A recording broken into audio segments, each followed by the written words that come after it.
Welcome back. Joining me now are Darren and Lisa from the Tool Library. Hi, thanks for coming in. Thanks for having us. Of course. I want you to start off by talking about the Tool Library and how it all got started. Yeah, so as the name implies, we are in fact a library of tools, about 4,800 to be exact, but we started much smaller. Over 13 years ago, I was a grad student at UB, living off campus, trying to fix up my very rundown apartment and not having the tools to do it. And so seeing like this could be a really great community resource where renters like myself or just community members who needed a drill or a hammer could come and borrow the item instead of going out and buying it. Now, what is your mission with the Tool Library and why is it so important for you? Sure. So our mission is to provide the tools our neighbors need to create the change they want. And so tools can have a whole wide range of definitions. So it could be a drill, but it could be a circular saw, it could be a sewing machine, it could be a table, it could be a tent, anything that you need to turn an idea into reality. And you also have classes, right? And other services. Tell us about those. Yeah, so the Tool Library is not just for borrowing tools. It actually is for a number of things.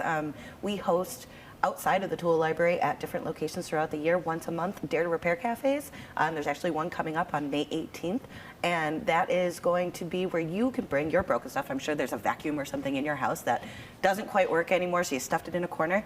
You bring it in, you sit down with somebody, and you can fix it.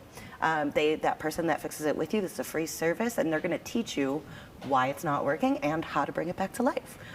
We have about a 71% fix rate on that, which is awesome.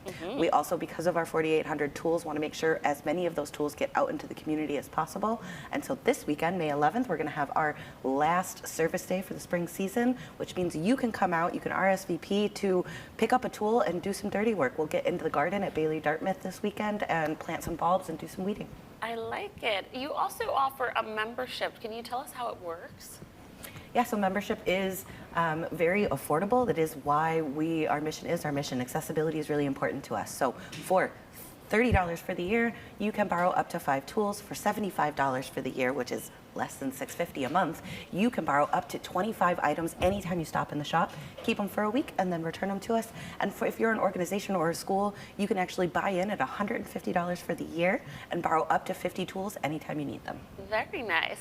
Now, you recently just announced a campaign for the next 2 phases of your business. Let's talk about that. Yeah, so we announced our capital campaign to raise $1 million. We moved to a new, bigger, better location last year, and we really want to make that building our home. We want the Tool Library to live on in perpetuity, and we really see this as a way to do that. So we're raising $500,000 to purchase the building by the end of July, and then another $500,000 to really transform it into the space that we know it can be. Yeah, because everything that you do is volunteer-based, right? And are you looking for more volunteers as well? Yep, so myself and Lissa are the only 2 staff members. We have over 1,500 active members who are borrowing. So people who are staffing the storefront, who are running our Dare to Repair cafes, who are coming to our service days, those are all volunteers. So we absolutely are always looking for people who want to lend a hand. You can know absolutely nothing about tools, but just really be committed to the mission of accessibility and affordability and improving Western New York. Alrighty, Darren and Lissa, thank you so much for coming in. And viewers, if you would like to learn more, you can visit their website at thetoolllibrary.org or donate to their campaign at givebutter.com/2626. Thanks again for coming in. Thank you.